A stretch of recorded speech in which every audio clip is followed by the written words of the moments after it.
Heart of the ocean भाग 47। वसुंधरा जी अपने घर पर आराम कर रही थीं, तभी उन्हें कैलाश जी का फोन आया। उन्होंने बताया कि श्लोक काफी परेशान दिख रहा है। ये सुनते ही वसुंधरा जी तुरंत कार लेकर उसके ऑफिस के लिए निकल गईं। जब उन्होंने श्लोक को कैबिन में इस तरह परेशान बैठा देखा तो उन्हें बहुत दुख हुआ। उनका बच्चा इतनी कम उम्र से अपने पिता का सपना पूरा करने के लिए कितनी मेहनत कर रहा है। वो अंदर आई और बिना कुछ कहे श्लोक को गले लगा लिया। श्लोक को इस समय इसी सुकून की जरूरत थी। उसने अपनी मां को कसकर पकड़ लिया। वसुंधरा जी ने ममता भरे स्वर में कहा, बेटा इतना काम क्यों कर रहा है? तू थक जाता होगा, मुझे बहुत दुख होता है।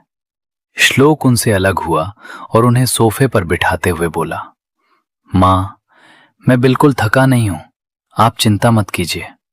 वसुंधरा जी ने उसके चेहरे पर हाथ रखा। कैसे चिंता ना करूं, तू तो अब घर भी नहीं आता।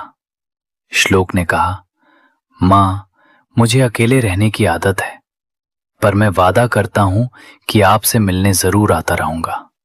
वसुंधरा जी ने मजाक में कहा, हाँ हाँ, बड़ा आया मुझसे मिलने वाला। सीधे बोलना कि बड़ी अम्मा के हाथ की खीर खाने आएगा। श्लोक के चेहरे पर एक छोटी सी मुस्कान आ गई। तभी वसुंधरा जी की नजर श्लोक के होंठ के कोने पर गई, जहां एक छोटा सा कट लगा था।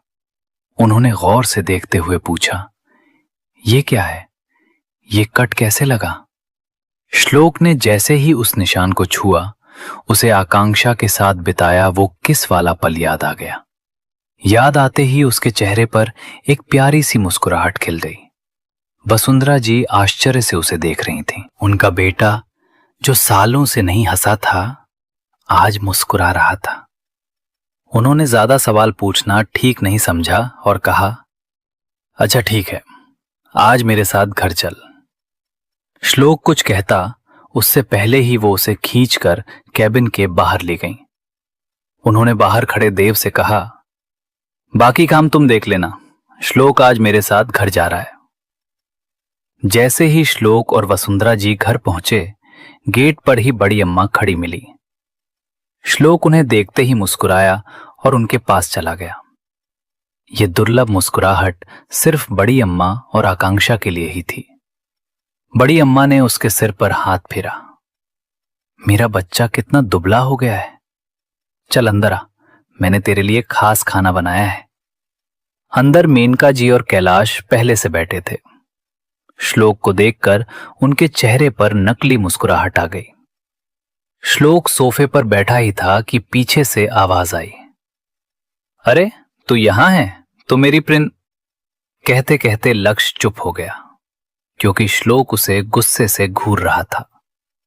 लक्ष्य ने बात संभालते हुए कहा, मेरा मतलब तू तो इस घर के लिए ईद का चांद हो गया है। डाइनिंग टेबल पर सब बैठे थे। बड़ी अम्मा प्यार से श्लोक को खाना परोस रही थी, पर श्लोक का ध्यान कहीं और था।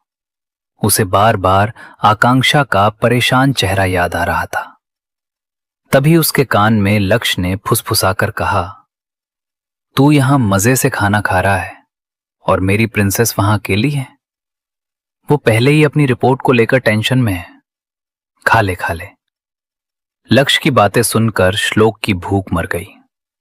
वो तुरंत खड़ा हुआ और बोला, मुझे एक जरूरी काम है, मैं जा रहा हूं। वो किसी की सुने बिना वहां से निकल गया। उसके जाते ही सब लक्ष्य को खा जाने वाली नजरों से घूरने लगे। लक्ष्य ने धीरे से खुद से कहा, क्या जरूरत थी इस पॉसेसिव हस्बैंड को उसकी वाइफ के बारे में बोलने की? अब ये सब मुझे कच्चा चबा जाएंगे। ये कहते ही वो वहां से ऐसे भागा जैसे उसके पैरों में पहिए लगे हों। श्लोक पूरी रफ्तार से कार चला रहा था। उसे पछतावा हो रहा था कि वो आकांक्षा को अकेला छोड़कर क्यों आया। उसे तो मन करता था कि वो आकांक्षा को हमेशा अपने पास बांध कर रखे।